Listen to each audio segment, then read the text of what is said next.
believe that the notion of a self or ego is not given in experience, but rather is something that is transcendent to pre-reflective experience. Pre-reflective is the experiences I have before, of course, I start to reflect on what I am.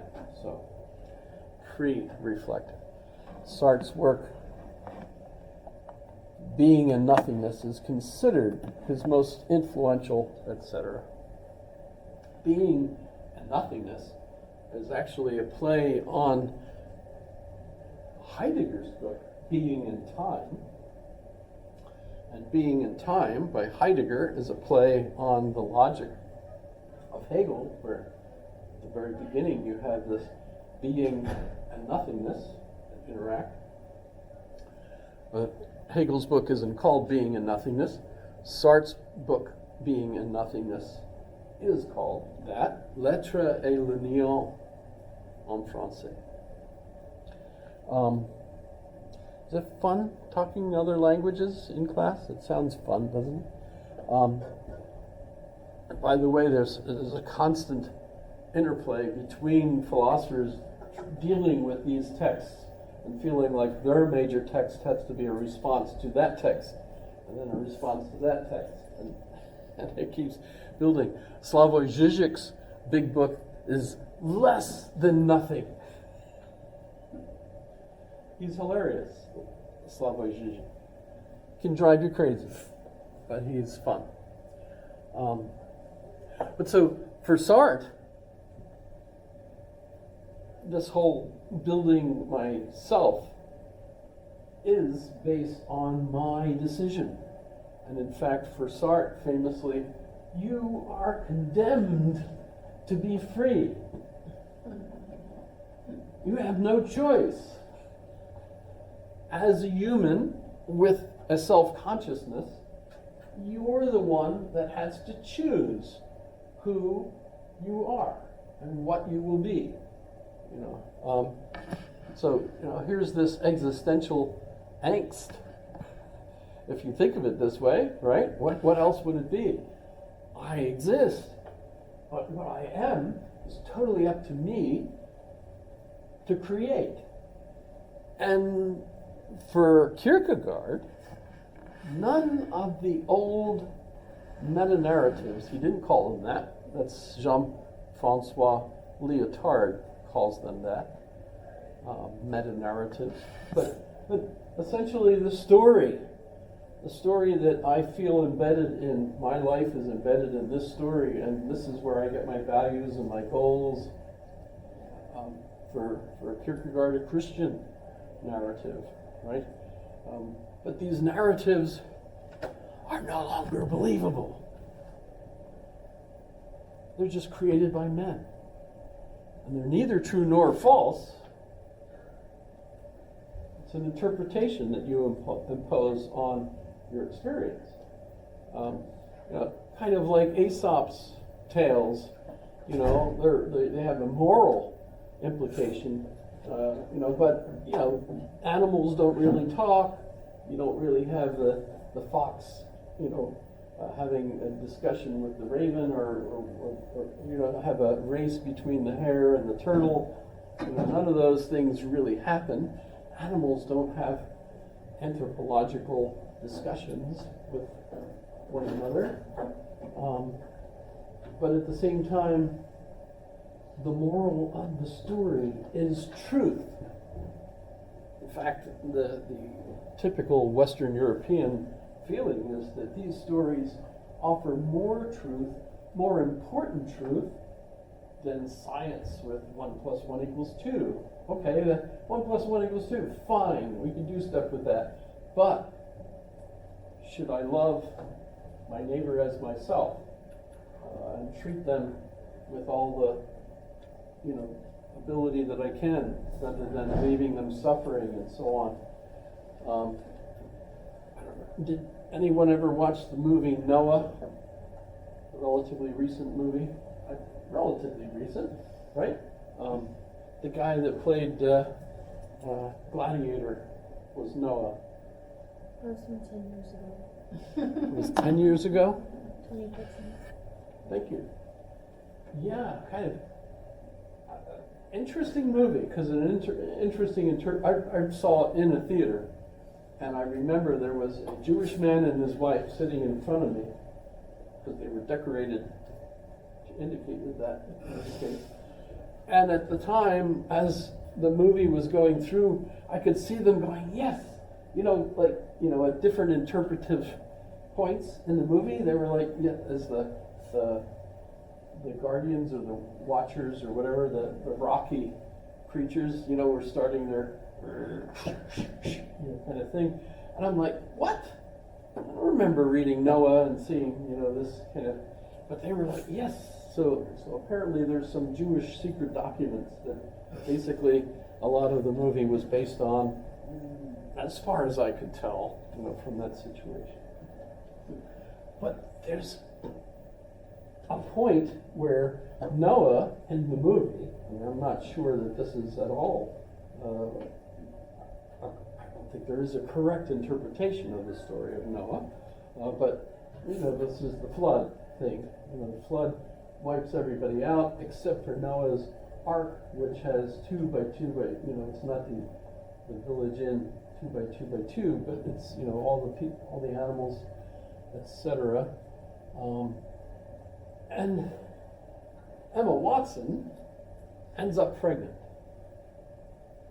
And Noah in this movie is absolutely convinced that what God intended was to wipe out all humans. And his family only existed in order to make sure that happened, but then they were going to die out because they didn't have an opportunity to have children anymore. Well, as it turned out, Emma Watson ends up giving birth to twin daughters. And if you remember in the movie, at a certain point, Noah felt like if they were girls, he was going to kill them as an infant.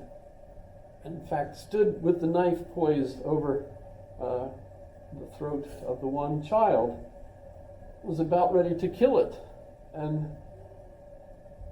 couldn't do it. And in this movie, he feels like he's a failure, because he felt like God wanted him to make sure that humanity didn't continue.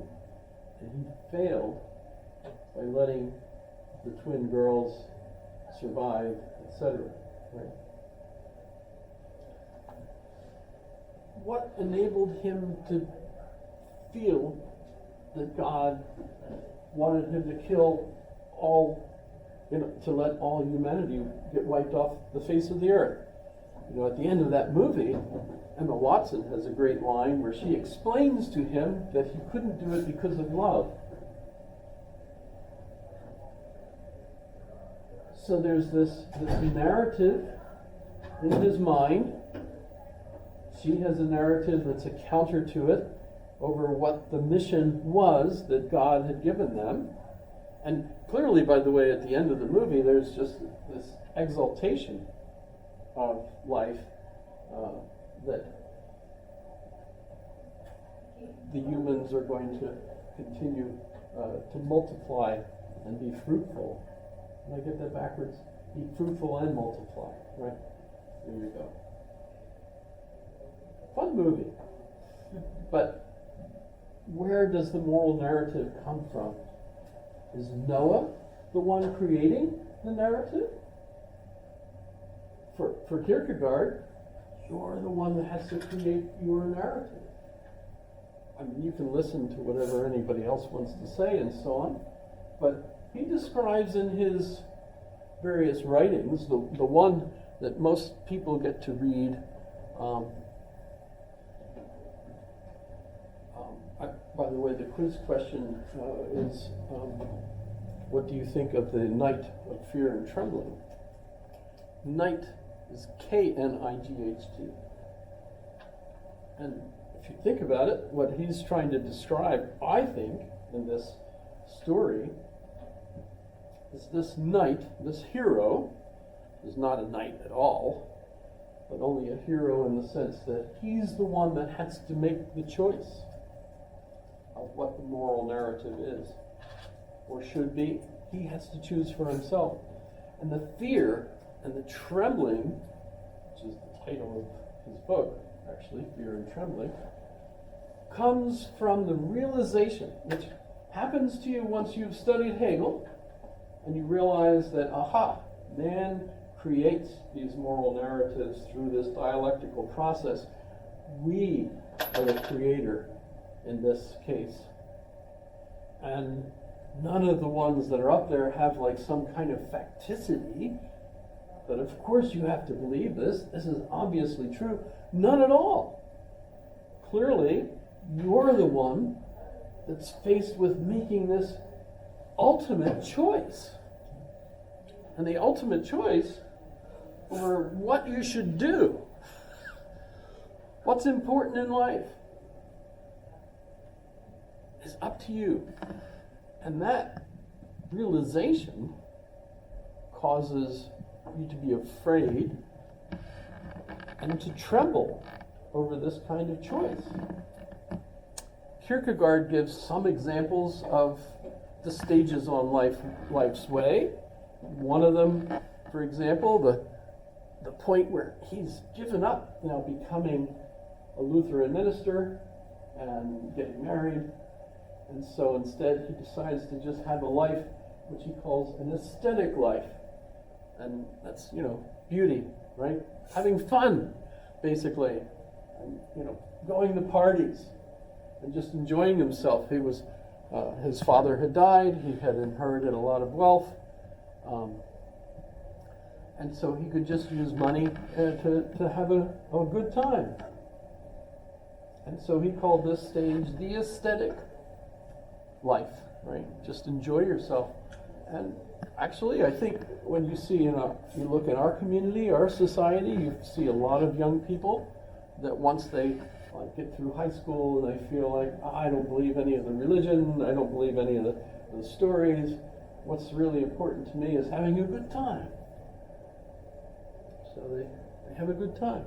I remember my son, for example, every year he would buy his pass to Alyeska and ski, whenever he got the chance. And, he and his friends, just did all kinds of things, some of which were dangerous, and he ended up injured a couple of times. I remember going to the hospital and finding him there.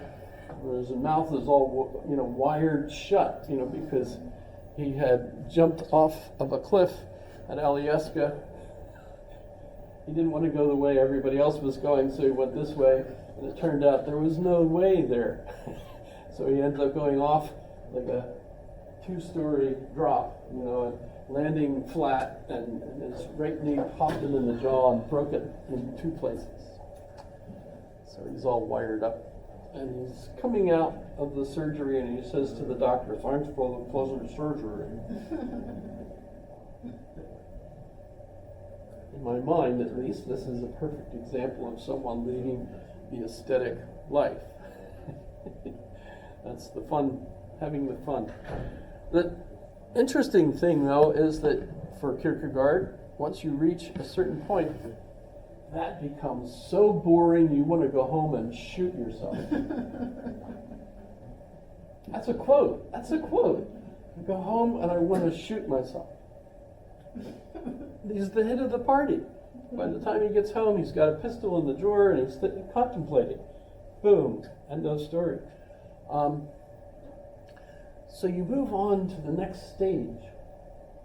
And this one, I see a lot of people in town that seem to enter into this stage of life, and he calls it the ethical stage. And in the text, he describes this as the stage where Agamemnon is a perfect example. Because remember, Agamemnon has called all the Greeks, so that they could go and attack Troy to get his brother's bride back. Helen has been stolen. He thinks. Depends on your interpretation of her, and maybe she decided to go. But in any case, they're all gathered on a particular island, and then the winds stop. And they can't leave. So they're all going to starve, all these thousands of men. He can't count them, he doesn't know how to count, and all the ships. and they're going to starve to death because of the lack of the winds. And the priests on the island tell him, well, you have to sacrifice your daughter, Iphigenia, in order for the winds to change. And for Agamemnon, this is his daughter, Iphigenia, and he loves her. There's no way he wants to kill his own daughter, but he feels this ethical obligation to the Greeks to do this. So he calls for her to come, lies to her, says that she's going to marry Achilles. Mom brings her. It's a wedding party. They get there and they discover that no, Achilles doesn't even know about this. This was just a lure to get her there, and he's planning on turning her over to the priests of the island who are going to sacrifice her. So the winds will let the ships blow. Right?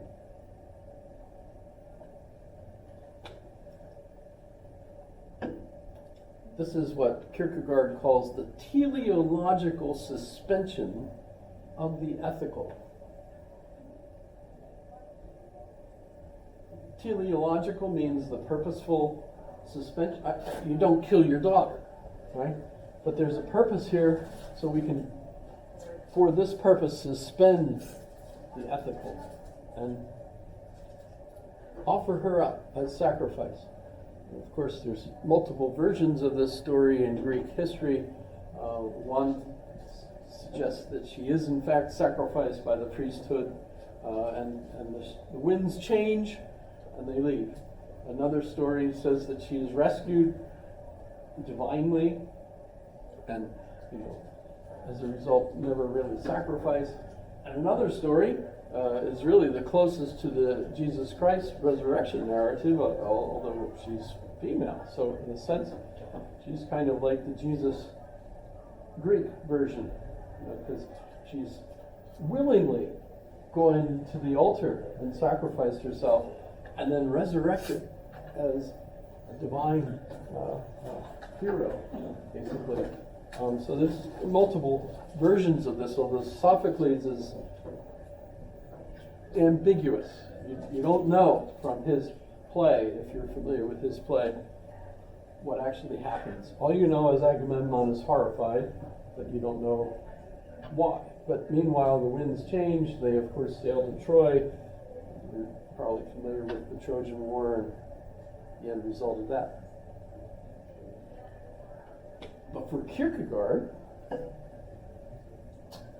this ethical stage is the stage in life where an individual decides to buy in to the ethical beliefs of the community, even though they don't believe them to be true.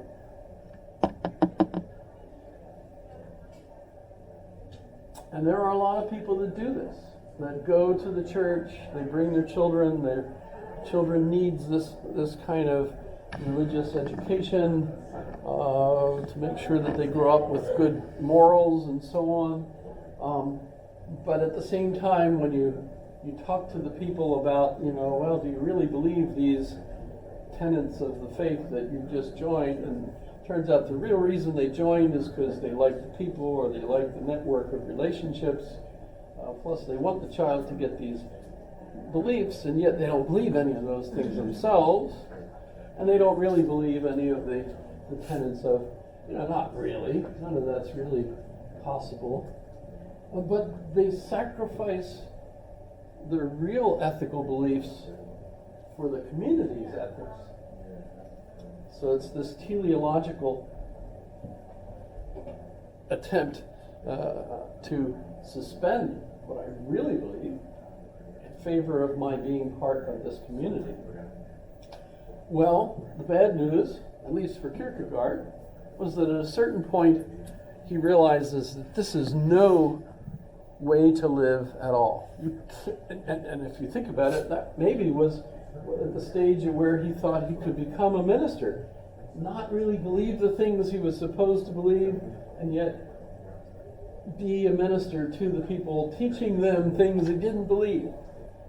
And it's kind of neat. Daniel Dennett has a book where he went about interviewing different ministers, and the book is called Trapped in the Pulpit. And what he's got is these interviews with all these different ministers who really don't believe any of the things that they're teaching in their communities. But they're trapped. That's their job. They've been doing that since they were young men or women, and they built up their retirement and their position and it's their job. It's their career, and they can't all of a sudden go to church and say, I don't really believe any of the stuff I've been telling you people. I can't do that because they're trapped. But if you want to lead the really authentic life, which is a typical existential term, authentic, you can't lead a life where it's a lie. What you have to do is really believe. And Kierkegaard's example of the individual that does that is Abraham. And that's the story where Abraham, has ended up having a child. Right now he's actually had 2 children. Depends on the story, actually, that you interpret it, whether it's the Arabic version or the Jewish version. But in either case, what happens is he's thrilled, he has an heir now, and then God says to him, take your son, your only son, up the mountain and sacrifice him to me. Imagine, your only son, your heir. The whole point of your narrative is this child. And now what are you going to do? What? You're going to kill your own child. Noah, in that movie version, right? Should he kill his granddaughters, right? So he takes Isaac or Ishmael, if you're Arabic, right? And takes the son up with the rope and the knife and the bundle of wood. And the son says, Dad, we've got the rope, we've got the knife, we've got the wood, but we forgot the animal. Of course, Abraham ties him up, puts him on the altar, and is about ready, a knife right at the throat, just like in the movie with Noah. And there's a hesitation, but at that point, there's a ram caught in the brambles right next to where they are, and Abraham realizes that God has saved his son, and that what he's been is tested. God tested his faith, and Abraham passed the test, because he was literally going to do the horrible thing of killing his own heir. Instead, they killed the goat or the ram, and they go back down. For Kierkegaard, that is the kind of belief in your narrative that you really have to have in order for you to live an authentic life. To know that you're doing the right thing, you have to totally believe in the moral that you're living by. You have to believe it's really right, not just some kind of human creation story to get people to live together, etc. So you have to have this kind of belief. Well, and what I've read about Kierkegaard, I'm convinced he never believed in the story himself. I think that's one of the reasons he was so depressed and collapsed.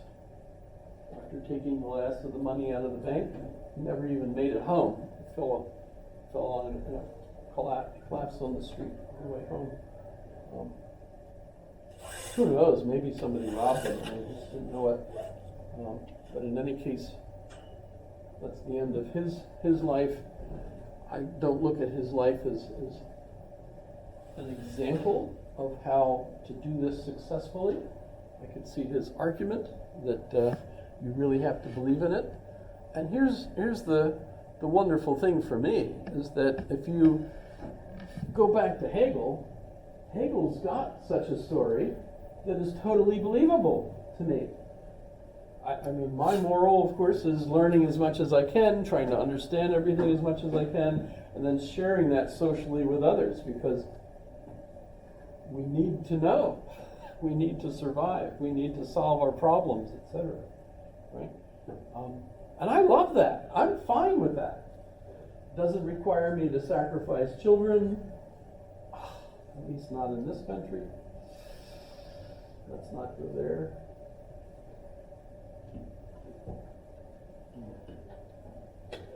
So Kierkegaard. Next class we'll talk about Marx. We'll look at kind of a flip side to the whole interpretation of Hegel. And the other side where actually the idea that you have your own ideas or your own self-determination is just crap. You're part of the employment. You're part of a social class. You're part of a culture that predetermines all the things that you're able to choose. So we'll look at that flip side of it. But remember that the thrill for me is that when we look at England and the United States, they seem to have taken Hegel's philosophy and continued it. It's either utilitarianism or pragmatism. I think pragmatism is really the better one. And I'm prejudiced. Any questions for me? Who's the trolley? Who's the trolley guy? Who makes the trolley problem? I don't know. There's tons of people that use the trolley problem. But who was the first one to come up with the trolley? Yeah. I don't know. I don't know. An ethicist probably, because it's really a terrible problem.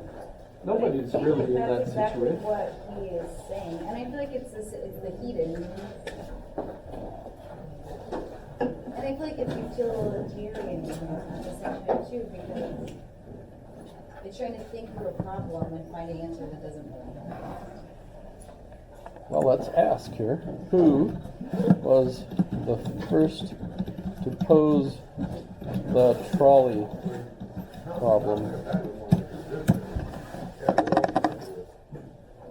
Oh, Philippa Foot.